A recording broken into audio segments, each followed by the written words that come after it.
এটা নিশ্চয় ভাল লগা কথা। আজি ৰাইজক জনাব পাই মই সুখী হৈছোঁ, নিজকে মই গৌৰৱ অনুভৱ কৰিছোঁ যে নিৰ্বাচনৰ সময়ত দিয়া প্ৰতিশ্ৰুতি যে আজি 4 মাহৰ ভিতৰতে কমচে কম বেছি নহ'লেও যে এটা কাঠৰ ব্ৰিজ বনাই দি ৰাইজৰ এটা বৃহৎ সমস্যা সমাধান কৰি দিব পাৰিছোঁ, তাৰ কাৰণে ভাল লাগিছে মোৰ। আৰু এইটো কাম কেৱল মোৰ দ্বাৰা সম্ভৱ হোৱা নাই, ইয়াত ৰাইজৰ সহায় সহযোগিতা আছে।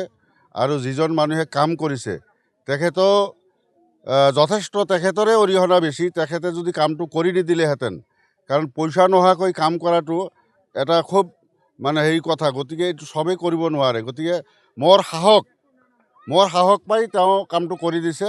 পে'মেণ্টটো কেতিয়া হয় পিছত দেখা যাব। ৰাইজকো কৈছোঁ, এতিয়াও কওঁ যে পে'মেণ্টটো পিছত হ'ব, কিন্তু সদ্যহতে আমাৰ স্কুলৰ ছাত্ৰ ছাত্ৰী, আমাৰ কৃষকসকলৰ, আমাৰ 1 নম্বৰ 2 নম্বৰ গৰাইমাৰীৰ মেক্সিমাম মানুহ এই পথাৰত খেতি কৰে।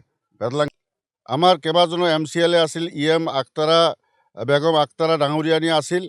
আমাৰ অসম চৰকাৰৰ কেবিনেট মিনিষ্টাৰ মাননীয় জয়ন্ত মল্ল বৰুৱা আছিল। আমাৰ BTC চিফ, আমাৰ সকলোৰে প্ৰিয় হাগ্ৰামা মহিলাৰী ছাৰ তেখেত আছিল। আৰু 5টা জিলাৰ 5জন DC আছিল। আৰু আমি কেইবাজনো, আমাৰ মাইনৰিটি চেলৰ সভাপতি চুলতান আলম আৰু সম্পাদক গাজিবৰ ৰহমান ডাঙৰীয়াকে আদি কৰি কেইবাজনো আমি উপস্থিত আছিলোঁ। তাত আমাৰ সকলোকে শুনাকৈ, সকলোৱে জনাকৈ আমাৰ অসমৰ মুখ্যমন্ত্ৰী মাননীয় জয়ন্ত মল্ল বৰুৱা ডাঙৰীয়া আৰু আমাৰ BTC চিফ হাগ্ৰামা মহিলাৰী ছাৰো DC সকলকো কৈছে, আমাকো কৈছে, আৰু তেওঁলোককো কৈছে বিনা হেৰিত যাতে BTC অঞ্চলত থকা মানুহক যাতে হাৰাশাস্তি কৰা নহয় এছাৰ সংক্ৰান্তত। গতিকে এছাৰ সংক্ৰান্তত যিখিনি কথা হৈছে, এইখিনি কথা আৰু হ'ব নালাগে।